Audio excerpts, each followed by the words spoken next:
ওই যে আসমান বানাইলাম, জমিন বানাইলাম, চন্দ্র সূর্য গ্রহ নক্ষত্র আমি আল্লাহ বানিয়েছি। এই আকাশটাকে স্তর বাই স্তর করে সাজিয়েছি। গোলাম রে, পৃথিবীর জমিনে যা কিছু দেখছো, যত জীব জন্তু আছে, সব আমি তোদের গোলাম হিসেবে বানিয়ে দিয়েছি। তারা তোদের গোলামি করবে আর তোরা শুধু আমার গোলামি করবি। আমরা বললাম, আল্লাহ তোরা বলতে তো একের অধিক বুঝায়, আর কি কেউ আছে নাকি? আল্লাহ বললেন, হ্যাঁ আছে, অবশ্যই আছে। আল্লাহ তাআলা বলে দিলেন, কে কে তোরা আমার ইবাদত করবি।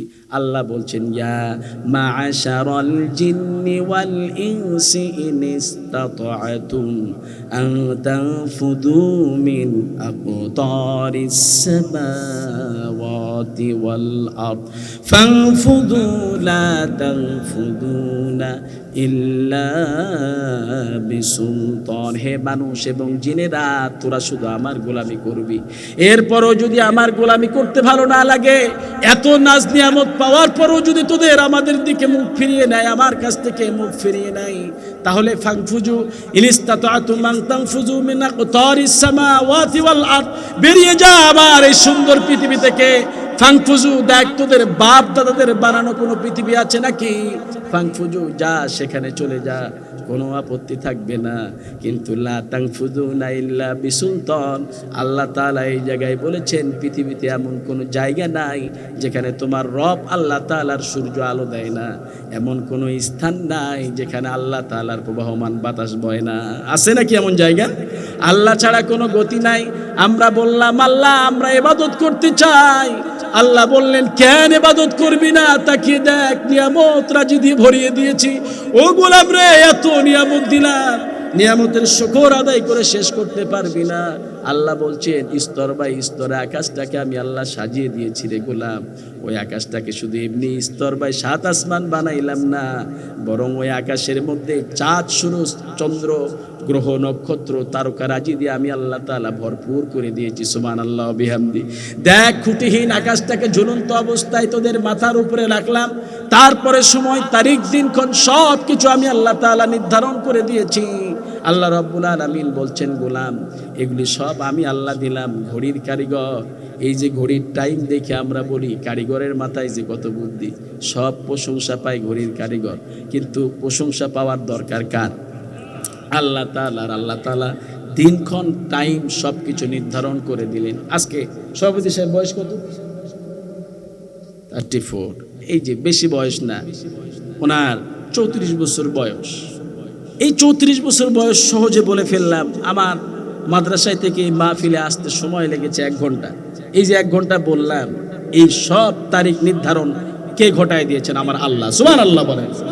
আল্লাহ বললেন, সময়, দিনক্ষণ, তারিখ আমি আল্লাহ নির্ধারণ করায় দিলাম। যখন সৌদি আরবে যাবি, সৌদি এয়ারলাইন্সে যখন যাবি, হজের জন্য প্লেনে চড়বি, 6 ঘন্টা 7 ঘন্টা সময় লাগে। গোলাম রে, এই যে 6 ঘন্টা 7 ঘন্টা সময়, আমার বয়স হয়ে গেল 50, আপনার বয়স হলো 30। এই যে সহজেই বলে ফেললাম। আল্লাহ তাআলা এই আয়াতের মধ্যে সব কিছুর বর্ণনা দিয়ে দিয়েছেন। আল্লাহ রাব্বুল আলামিন বলছেন, হুয়াল্লাযী جعل الشمس ضياء والقمر نورا وقدره منازل لتعلم عدد السنين والحساب। ঝিলিমিলি তারকার ভিড়ে আকাশে মুক্ত নেই যেন চাঁদটা হাসে। কতই না সুন্দর তব সৃষ্টি তোমার, স্রষ্টা তুমি এ নিখিল ধারার। সুবহানাল্লাহ বলেন। আল্লাহ বললেন, গোলাম ওই সূর্যকে আমি আল্লাহ প্রখর তেজদীপ্ত করে বানিয়েছি। ওই চাঁদটাকে বানিয়েছি জ্যোতির্ময়। আর এই দুইটির জন্য আকাশে অনেকগুলি মানজিল আমি আল্লাহ তৈরি করে দিয়েছি, যাতে করে আমার গোলামেরা বছরের গণনা, মাসের গণনা, সপ্তাহের গণনা, দিনের গণনা, ঘন্টার গণনা, সেকেন্ডের গণনা, এই নির্বোধ গোলামের যেন তা সহজেই বুঝতে পেরে যায়। সুবহানাল্লাহ বলেন। আল্লাহ বললেন, তাকিয়ে দেখ, এই সময়, তারিখ, দিনক্ষণ সব আমি নির্ধারণ করায় দিলাম। ও গোলাম রে, এই আয়াতকে রিচার্জ করে দেখ, একটু মেধা খাটিয়ে দেখবি, দুনিয়ার জমিন থেকেই বসে বসে আমার কিতাব থেকে, আমার আকাশের বর্ণনা তোর মুখ থেকে আমি আল্লাহ তাআলা উচ্চারিত করায় নেব। সুবহানাল্লাহ বলেন। আল্লাহ বললেন, আকাশটাকে এমনি রাখি নাই, এই পৃথিবী থেকে ওই চাঁদের দূরত্ব হচ্ছে 3,84,400 কিলোমিটার দূরে অবস্থান করছে চাঁদ। ওই চাঁদটা যখন জ্যোতির্ময় আলো ছড়িয়ে দেয় রাত্রিবেলায়, গোলাম রে তোদের চোখে কিন্তু ঘুম বইয়ে আসে। চাঁদের আলো পেলেই কিন্তু আমাদের চোখে নিবু নিবু ঘুমের ভাব আসে কি আসে না বলেন? আল্লাহ বললেন এত দূরে রাখলাম ওই চাঁদ ঝুলন্ত অবস্থায়, থামবি না এখানে, দেখ আমার আকাশটার দিকে তাকিয়ে দেখ কি কি দিয়ে আমি আমার আকাশটাকে সাজিয়েছি। চলে যা ওই চাঁদের পরেই সূর্যের দিকে। এই পৃথিবী থেকে ওই সূর্যের দূরত্ব হচ্ছে 15 কোটি কিলোমিটার দূর। আল্লাহু আকবার বলেন। গোলাম রে শুধু তাই নাকি, এইরকম সাধারণ আয়তনের পৃথিবী, ওই সূর্যটা যখন প্রখর তেজদীপ্ত করে আলো দুনিয়ার জমিনে ছড়িয়ে দেয়, দুনিয়ার এই অন্ধকারকে দূরীভূত করে সব ফাঁসায় পরিণত করে ফেলে। ওই সূর্য যে ঝুলন্ত অবস্থা আমি রেখে দিয়েছি, ওই সূর্য এই পৃথিবীর চাইতে, এই পৃথিবী এমন ছোট ছোট পৃথিবী, 13 লক্ষ পৃথিবী ওই সূর্যের পেটের মধ্যে ঢুকে যাবে, তবুও সূর্যের পেটটা যেন শূন্যতায় রয়ে যাবে। আল্লাহু আকবার বলেন। আল্লাহ বললেন না আছে তাদের কোনো তারের কানেকশন, না আছে কোনো সুইচের বন্দোবস্ত। কিয়ামত অবধি পর্যন্ত সূর্য পূর্ব দিক থেকে উদিত হবে, পশ্চিমে অস্তে যাবে। চাঁদ পশ্চিম দিক থেকে উদিত হবে, পূর্ব দিকে অস্তে চলে যাবে। কারো সঙ্গে কারো সমস্যা হবে না। গোলাম রে কোনোদিন চাঁদ এবং সূরজকে তোদের মতো মানুষ আলো দেওয়ারও প্রয়োজন হবে না। চাঁদে কি চার্জ দেওয়া যায়? আজকে দেখা যায় যে অনেক মানুষ চিন্তা করে, এই যে পাকিস্তানের এই চীনের প্রেসিডেন্ট, উনি একটা কৃত্রিম চাঁদ বানিয়েছেন, সূর্য বানিয়েছেন, যে সূর্য তার কোটি কোটি টাকা খরচ করে বানিয়েছে, যে সূর্যের আলো দিবে তার এলাকায় 40 কিলোমিটার এলাকা জুড়ে। তার আকাশে উড়ন্ত অবস্থায় দড়ি দিয়ে টাইনা বাঁধা রাখছে, চার্জ ফুরে গেলে সূর্যের আলো ফুরে যায়। কিন্তু আল্লাহ বলছেন গোলাম, তোদের দেশের শাসকগুলি, বুদ্ধিজীবীগুলি, বিজ্ঞানীগুলি কি আমার চাঁদ এবং সূরজকে আলো দিয়ে এসেছিল নাকি? না, আমি আল্লাহ এগুলি প্রয়োজন হয় না। গোলাম রে দেখ আকাশটাকে কি কি দিয়ে সাজাইলাম।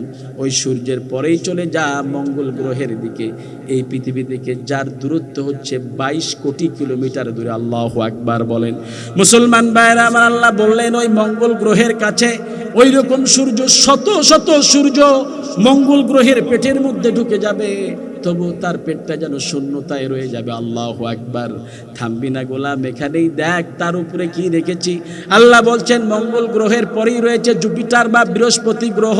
ওই রকম মঙ্গল গ্রহকে শত শতবার গ্রাস করে ফেলবে, তারপরও তার পেটটা যেন শূন্যতায় রয়ে যাবে। আল্লাহ বললেন গোলাম, এগুলি আমি আল্লাহ তাআলা আকাশে রেখে দিয়েছি। থামবি না এখানে, ওই জুপিটার বৃহস্পতি গ্রহের পরেই চলে যা ইউএস কোটি। এই পৃথিবী থেকে যার দূরত্ব হচ্ছে 5000 আলোকবর্ষ দূরত্বের পথ। সুবহানাল্লাহ বলেন। আলোকবর্ষ ধরা হয় বিজ্ঞানী, এই বিজ্ঞানী বইগুলি যারা পড়েছেন তারা বুঝতে পারবেন। যারা বিজ্ঞান নিয়ে পড়াশোনা করেছেন, যদি মেধা শক্তির ভিতরে এখনো ক্যাচ করে রাখতে পারেন, তাহলে আপনি বলতে পারবেন আলোকবর্ষ ধরা হয় 1 আলোকবর্ষ সমান 15 কোটি কিলোমিটার দূর। আল্লাহু আকবার। 15 কোটি কিলোমিটার দূর। এইরকম 5000 আলোকবর্ষ দূরত্বের পথ হচ্ছে ইউএস কোটি। আল্লাহ বললেন ওই ইউএস কোটির কাছে জুপিটার বৃহস্পতি গ্রহ কিচ্ছুই নয়, তার পেটের মধ্যে ঢুকে যাবে শত শত, তবুও তার পেটটা যেন শূন্যতায় রয়ে যাবে। সুবহানাল্লাহ বলেন। আল্লাহ বললেন থামবি না এখানে, ওই ইউএস কোটির পরেই চলে যা, তাকিয়ে দেখ হোম গ্যালাক্সির দিকে। এই পৃথিবী থেকে যার দূরত্ব হচ্ছে 1 লক্ষ আলোকবর্ষ দূরত্বের পথ। আল্লাহু আকবার। শুধু কি তাই নাকি রে গোলাম, ওই হোম গ্যালাক্সির এক প্রান্ত থেকে আর এক প্রান্তে আলো পৌঁছাইতে সময় লাগবে 1 লক্ষ বছর। আল্লাহু আকবার বলেন। মাহফিলের এই প্রান্ত থেকে ওই প্রান্তে আলো পৌঁছাইতে একটা সেকেন্ডকে 70,000 বার কাইটা কাইটা কুটি কুটি করলেও অতখানি সময় লাগবে না। লাগবে নাকি? একটা ভাগ দিলেও সময় লাগবে না একটা সেকেন্ডকে কাটলে। আর ওই হোম গ্যালাক্সির এক প্রান্ত থেকে আর এক প্রান্তে আলো পৌঁছাইতে সময় লাগে 1 লক্ষ বছর। আল্লাহু আকবার। ওই সূর্যের আলো যখন দুনিয়ার জমিনে ছড়িয়ে দেয়, দুনিয়ার জমিনে যখন সূর্যের আলো ছড়িয়ে দেয়, ওই সূর্যের আলো দুনিয়ায় পৌঁছাইতে সময় লাগে 8 মিনিট 21 সেকেন্ড। আল্লাহু আকবার বলেন।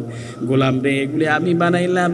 ওই হোম গ্যালাক্সির আশেপাশেই রয়েছে 2000 কোটি নক্ষত্র আর 4 লক্ষ কোটি গ্রহ। আল্লাহু আকবার বলেন। আল্লাহ বললেন গোলাম থামবি না এখানেই, দেখ আর কি কি দিয়ে আমি আমার আকাশটাকে সাজাইলাম। ওই হোম গ্যালাক্সির পরেই চলে যা ভার্গো সুপার ক্লাস্টার। এই পৃথিবী থেকে যার দূরত্বের কোনো মাপকাঠি নাই, ওই রকম শত শত হোম গ্যালাক্সিকে গ্রাস করে ফেলবে, তবুও তার পেটটা যেন শূন্যতায় রয়ে যাবে। আল্লাহু আকবার। আল্লাহ বলছেন, গোলাম এই সীমাহীন অশেষ সৃষ্টি যে এত বিশাল, না জানি ওই সৃষ্টির স্রষ্টা কত বড়। আল্লাহু আকবার বলেন, আরো জোরে বলেন আল্লাহু আকবার। ওই স্রষ্টার গোলামি করার দরকার আছে না নাই? আল্লাহ বলছেন, গোলাম এগুলি আমি বানিয়েছি। লাহু মা ফিস সামাওয়াতি ওয়া মা ফিল আরদ, যা দেখো আকাশে, যা দেখো জমিনে, সব তোমার রব আল্লাহ তাআলা বানিয়েছেন। যদি আল্লাহ বানিয়ে থাকে তাহলে আলা লাহুল খালকু ওয়াল আমর, সৃষ্টি যার, আইন চলবে তার। আল্লাহর আইন ছাড়া বিকল্প কোনো আইন হতে পারে না। কথা বলেন ঠিক না ব্যাঠিক মুসলমান? মানুষের তন্ত্র মন্ত্র রচিত মতবাদ দিয়ে দেশ সমাজ চলতে পারে না, ঠিক কিনা বলে মুসলমান? কারো বানানো আইনে আমরা চলতে পারি না, ঠিক কিনা বলে? আমরা সব জায়গায় আল্লাহর আইন মানবো তো ইনশাআল্লাহ?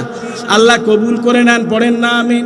গোলাম এত নিয়ামত তোদের দিয়ে দিলাম, কেন আমার শুকর আদায় করবি না? ও গোলাম রে, দেখ আমার নিয়ামতগুলি, কত নিয়ামত দিয়ে দিয়েছি, শেষ করতে পারবি না। যে আল্লাহ তাআলা এত নিয়ামত দিলেন, ওই আল্লাহর শুকর আদায় করা আমাদের দরকার আছে না নাই? আজকে দেখা যায় এই জায়গায় অনেক লোক আছে, তার লাইফে কোনোদিন ফজরের নামাজ পড়ে না, এমন লোক আছে না নাই? দেখবেন অনেক লোক খুঁজে পাওয়া যায়, দৈনন্দিন মুয়াজ্জিন সাহেব আপনাকে ডাক দেয়, হাইয়া আলাস সালাহ, নামাজের জন্য এসো, হাইয়া আলাল ফালাহ, তোমার কল্যাণের জন্য এসো। ঘুমাইয়ে কাজা করেছে ফজর, তখনও জাগুনি, যখনও জহর, হেলাই খেলায় কেটেছে আসর, মাগরিবের ওই শুনিয়া যান, এখনো জামাতে হওরে শামিল, এখনো আশাতে আছে স্থান, বাজিছে দামামা বাদরে আমামা, শির উঁচু করি মুসলমান, দাওয়াত এসেছে নয়া জামানার, ভাঙা কেল্লায় ওড়ে নিশান। সুবহানাল্লাহ বলেন। একজন আহ্বানকারী দৈনন্দিন 5টি বার আপনারে ডাকে, এসো নামাজের জন্য, তোমার কল্যাণের জন্য এসো। কে কার ডাকে সাড়া দেয়? কেউ কারো কথাই শোনে না। আজান দেয়, মুয়াজ্জিন আজান দিয়ে যায়, আমি না শুনলেই তো হলো, না ডাকে সাড়া দিলেই তো হলো। আল্লাহ বললেন, গোলাম রে, এইরকম অবহেলিত করতে করতেই কিন্তু আমি তোমারে কোন সময় টান দেব তুমি নিজেও টের পাবা না, তওবা করার নসিবও জুটবে না। কথা বলেন ঠিক না ব্যাটি? আল্লাহ তাআলা আমাদের সকলকে 5 ওয়াক্ত নামাজি বানায় দেন, পড়েন না আমিন। আল্লাহ বলছেন, তাকিয়ে দেখ, নবীজিকে বললেন, নবীজি আপনি তাদেরকে জানায় দেন, قل لو كان البحر مدادا لكلمات ربي لنفد البحر قبل أن تنفد كلمات ربي ولو جئنا بمثله مددا। সাগরের জলগুলো কালি করে, গাছের পাতাগুলো খাতা করে, তোমার মহিমা লেখা শেষ হবে না, যদিও লেখি প্রভু জীবন ভরে। সুবহানাল্লাহ বলেন। নবীজিকে বলা হলো, নবীজি আপনি জানিয়ে দেন, যদি সমুদ্রের পানিগুলিকে কালিতে পরিণত করে দেওয়া হয়, আর গোলামেরা যদি আমার নিয়ামতের শুকর লিখতে আরম্ভ করে, সমুদ্রের সেই পানি নামক কালিগুলি ফুরিয়ে যাবে। আবার যদি একটা সমুদ্র দিয়ে দেই, সেটিও ফুরিয়ে যাবে, তবুও বান্দা তার রবের শুকর আদায় করে শেষ করতে পারবে না। সুবহানাল্লাহ।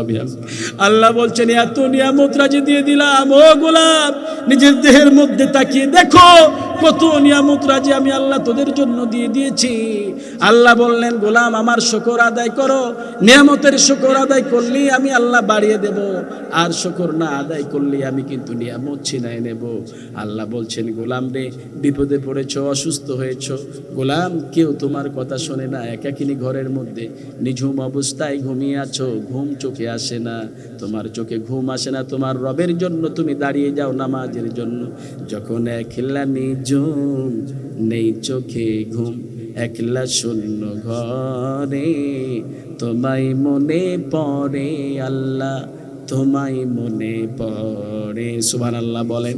একাকিনী আল্লাহকে স্মরণ করেন। আল্লাহ বললেন, গোলাম ওয়ামিনাল লাইলি ফাতাহাজ্জাত বিহি নাফিলাতাল লাক আসা আন ইয়াবআসাকা রাব্বুকা মাকামাম মাহমুদা।